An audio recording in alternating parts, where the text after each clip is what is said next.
Before we get into the video, make sure to subscribe to our channel so you never miss future content. Owning a business is an incredibly difficult job.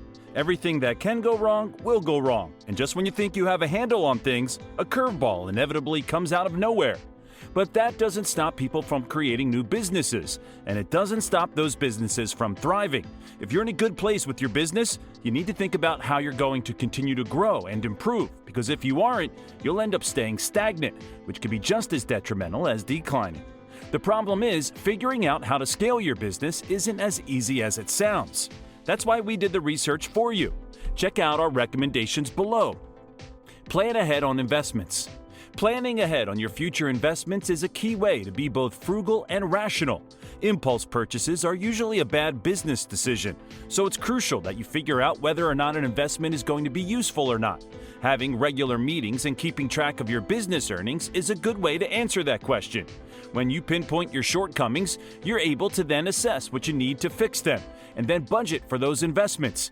If you find an investment you're interested in but realize it's way out of your budget, you'll still have a good idea of when you'll be able to afford it. Offer competitive rates. The majority of your trips will likely be Medicaid-based, at least to start out, but as your business grows, you'll want to look for private pay opportunities too.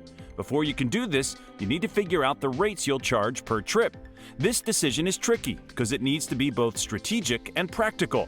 First, take a look at what the competition in your area is charging for trips. Examine what type of area you're operating in, rural, urban, suburban, and look into the type of clients you'll be likely working with. It's important to base your rates on your geographic location and also on what others are charging. You want to find a good balance between being competitive with other NEMT businesses in your area while also charging enough that you'll make money.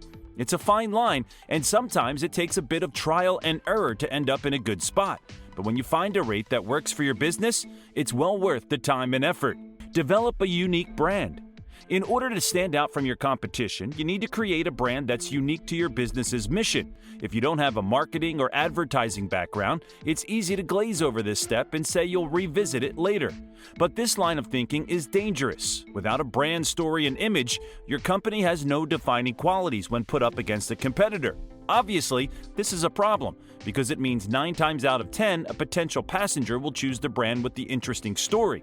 The non-emergency medical transportation industry may not be a flashy one, but there's a lot of room to build a meaningful business that attracts clients on a human level. It's your job to do that. Whether you hire an in-house team to develop marketing assets or you hire an agency or freelancers to do the job, good marketing is an absolute must when you start a business. Avoid common trip problems. While you're doing industry research to create the best business possible, take note of the problems customers cite most commonly when it comes to their trips, especially if these complaints come from your local area. One common issue NEMT passengers report is drivers being late to pickups. Since most passengers are on their way to appointments and have to arrive at a specific time, this is a huge issue that can result in patients being forced to reschedule their appointments. When you start your driver hiring process, it's crucial to emphasize timeliness as a must-have quality. Additionally, once your business has a steady flow of customers, looking into NEMT scheduling software is a great way to ensure all trips are completed on time. Another top complaint from NEMT passengers is driver professionalism. Passengers expect a certain level of respect and professionalism from their drivers when they get into a vehicle. If a driver is being rude, dismissive, or reckless in their driving habits, passengers will likely feel unsafe and, as a result, will seek out a different company for future trips. Your company should focus on hiring friendly, outgoing, professional drivers to make up your team. Be forward-thinking. Being a business owner means constantly thinking about the next step. Just when you think you've hit your stride, a roadblock will come out of nowhere and throw you off track. That's the way of business. So rather than trying to fight it, figure out how you can stay one step ahead of things. Focus on client needs in your area and decide what type of trip offerings locals might need in the near future. For instance, does it seem like more clients are requesting rides for chronic conditions? If so, you have a good opportunity to secure reoccurring trips. Maybe a handful of your customers require out-of-town trips, in which case you can make a greater profit from private pay customers traveling long distances. Find trip scheduling software that fits your business model. Once you're completing a variety of trips on a regular basis, it's time to boost your trip management process. There are a number of NEMT software products on the market, so it's important to understand what you need from software before you make your purchase.